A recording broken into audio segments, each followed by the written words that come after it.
بسم الله الرحمن الرحيم. السلام عليكم ورحمة الله وبركاته. الزمالك يفوز للمباراة الثامنة على التوالي ويحتفظ بصدارة الدوري.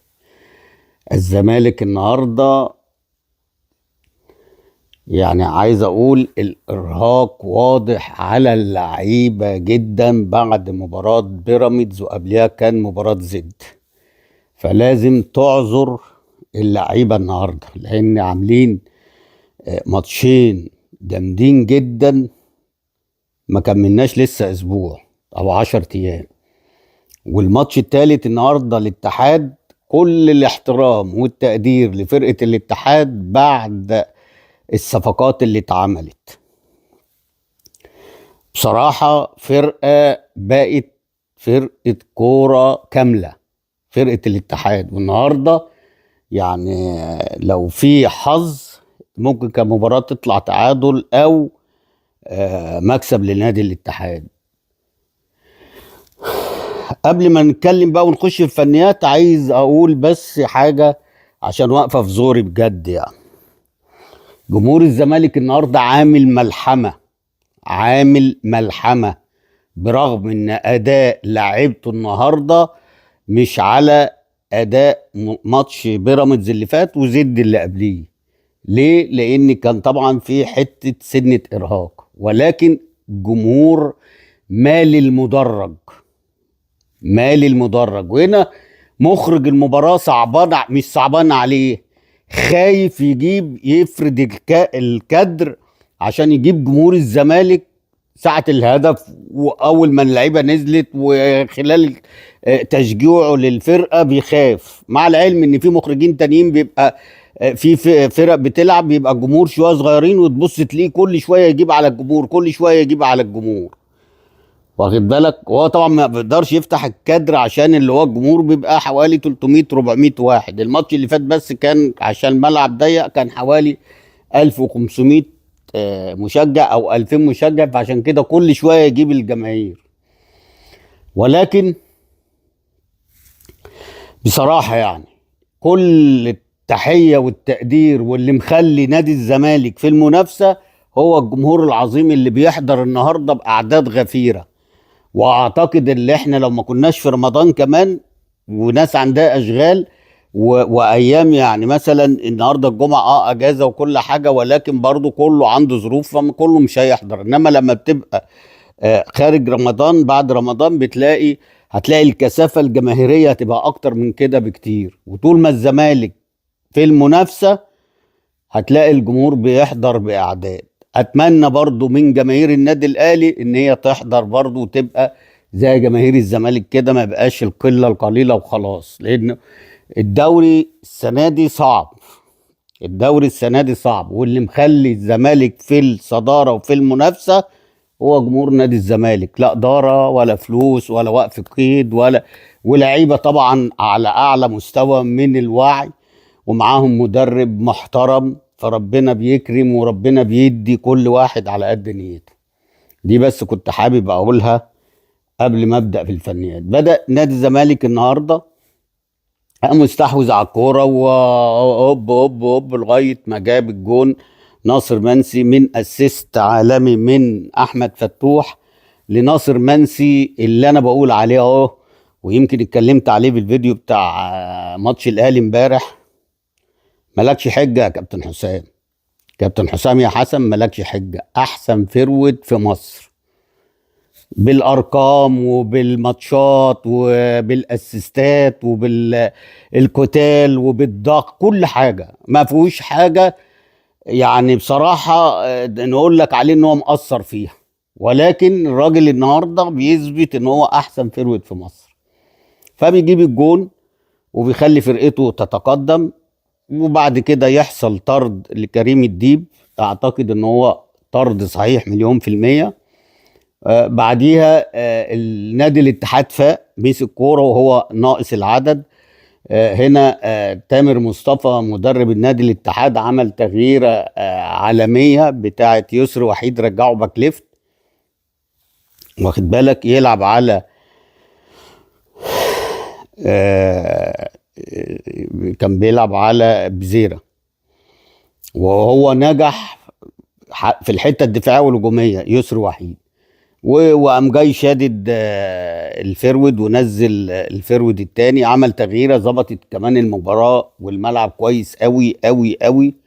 وبعد كده هو امتلك الزمام الى ان جاء محمد شحاته، هو اللي عمل نفسه، هو اللي عمل كده في نفسه، وهو السبب. الطرد ده هو اللي تسبب فيه بنفسه، لان هو في فزلكه على الكوره. انت قطعت الكوره وانت في وقت المفروض تمسك فيها الكوره، بتجري بالكوره ليه وبتضيق المساحه ليه؟ انت كان بقالك دقيقه ونص الكوره انت فاقدها وعمال تجري انت اللي وراها كنص ملعب نادي الزمالك ولاعيبه نادي الزمالك. فلما تمسك كوره وانت واقف، شغل الكوره، ما تشغلش انت نفسك.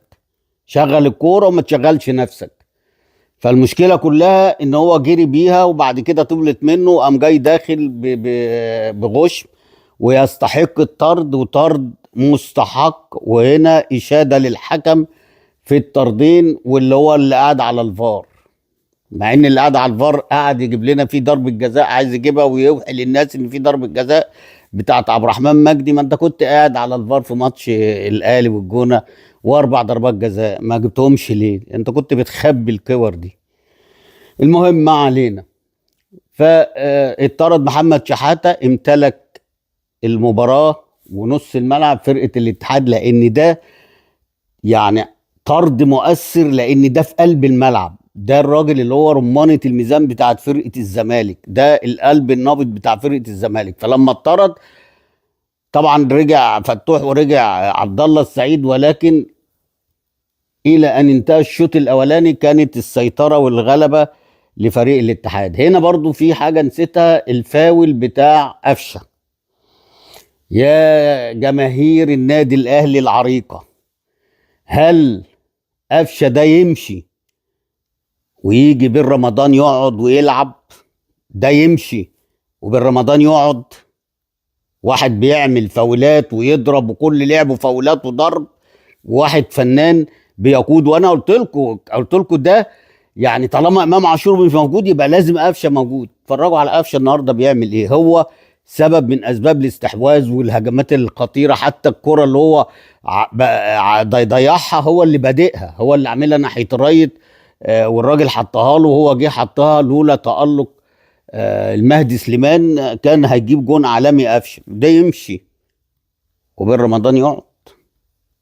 مين اللي بيفكر ومين اللي بيمشي في الاهلي ومين اللي بيجيب؟ ويقول لك اصل الاهلي بيدور على لعيبه سوبر. بقى تمشوا احسن لعيب كوره في تاريخ النادي الاهلي الفتره الاخيره، وفي تاريخ مصر في حته الاستحواذ والسيطره، وتجيبوا بين رمضان؟ ما علينا. حط واحده زي ما الكتاب بيقول، جت في العارضة دي، لو دخلت برضه كانت قلبت الموازين. قبليها على طول في واحدة الناصر منسي اللي هو حطها، بس هو ما كانش متوقعها، وجنش بيطلعها بطراطيف صوابعه. واظن بقى كده مش هيدي جنش ان يقول لك ايه ده ساب المباراة وسايب الماتش، الكلام اللي احنا دايما بنسمعه بالذات بعد ماتشات الزمالك، لما يكون حد من الزمالك بيلعب ضد الزمالك ويقول لك الكلام ده. ودايما يقول لك زي ما في واحد برضه بيطلع يقول لك ايه، اصل مباراه الزمالك وبيراميدز هي ملاك. ملاك ايه يا ابني؟ ده بطولات، ده بيلعبوا على بطولات. طب انت ما بتكسبهمش ليه؟ طب الزمالك هم بيفوتوا الزمالك، انت بقى ما بتكسبهمش ليه؟ ما علينا. احنا بنتكلم في حاجات، يعني حاجات بتضايق وبتنرفز، بس هي دي الحقيقه يعني. خلص الشوط الاولاني، طلع عبد الله السعيد. وانا برضو هنا برضو لازم اقول للكابتن معتمد، بتبدا بيه ليه؟ بتبدا بيه ليه؟ ده اخره ربع ساعه تلت ساعه، انت ما بتسمعش الكلام ليه يا كابتن معتمد؟ انت لو بتلاعب حد زي محمد السيد او ادم كايد، ادم كايد لسه راجع من اصابه، محمد السيد وجنبه محمد شحاته وقدامهم فتوح، اعتقد انت هتعمل كرة عالمية، وهتبقى قاعد واثق ان انت الكرة في رجلك على طول، وبتهاجم على طول وقدام المرمى على طول. محمد السيد لما نزل يا جدعان عمل حركة في نص الملعب، عمل انتعاش، عمل نشاط. فنزل بقى وفضل الدنيا ماشية على ايه؟ على زي ما احنا شايفين كده، هجمة هنا وهجمة هنا، بزيرة يضيع انفراد ما حصلش، واحدة تانية وكان بينتاج لازم يعملها لعدي، عدي بيضيع واحدة وفي قلب الجون. وبعد كده في قفشة ضيع، وبعد كده عبد الرحمن مجدي حط واحدة ار2 ملهاش حل طبعا. عشان كده خد راجل المباراة، راجل المباراة خدها المهدي سليمان ويستحقها، لان كورتين بتاعت قفشه وبتاعت عبد الرحمن مجدي اجوان اجوان اجوان بصراحة يعني. المهم بعد كده بينتهي اللقاء، والزمالك بيحافظ على الصدارة. أقل ماتش الزمالك لعبه فنيا وبدنيا وضغط والكلام ده أقل ماتش، لأن أنت طالع من ماتشين. أنا بس بنبه الناس اللي هو بيقول لك الزمالك كان وحش، الزمالك كان مش عارف إيه. ما هو أنا بقول لك أهو، في ماتش زد الزمالك عمله وعمل فيه كل حاجة، وجه ماتش بيراميدز الزمالك عمل وعمل فيه كل حاجة. فلازم المستوى البدني هيقع في الماتش الثالث، اللي هو كان الاتحاد، الفرقة العنيدة، الفرقة المحترمة، الفرقة اللي معاها واحد اسمه قفشة بيخليها تمسك كورة وبتستحوذ وبتروح على الجون أكتر من مرة. فعشان كده بنقول إيه، إن المباراة كانت صعبة، واهم حاجه الثلاثه بونت. ورغم كده الزمالك ما كانش سيء قوي، لان هو ضيع كتير. عدي الدباغ ضيع، ناصر منسي ضيع، بزيرة ضيع، يعني في ناس كتيره ضيعت يعني. وعلى الناحيه التانيه برضو في عبد الرحمن مجدي وفي قفشه يعني. على العموم مبروك لنادي الزمالك ومبروك لجماهيره، اللي هي النهارده برضو لتاني مره بشكرها عامله ملحمه. الشكل يفرح، شكل الجماهير وهي في المدرج كده، وهو المدرج ده مليان ونص المدرج ده مليان، هو ده اللي احنا عايزينه. واتمنى ان في كل الماتشات سواء اهلي زمالك، لا بيراميدز ما عندوش جماهير، اتمنى ان يبقى الجماهير، لان هي اللي بتدي طعم للكرة، وهي اللي دايما بتصحصح لعيبه الفريق بتاعها وبتعمل ضغط على المنافس. فاتمنى ان الفتره اللي جايه دي ان الجماهير تبقى ماليه الاستاد، وبدل ما يبقى 40,000 يبقوا 50 و60 ألف. مبروك لنادي الزمالك ولاعيبته والجماهير، واشوفكم ان شاء الله في فيديو قريب. سلام عليكم.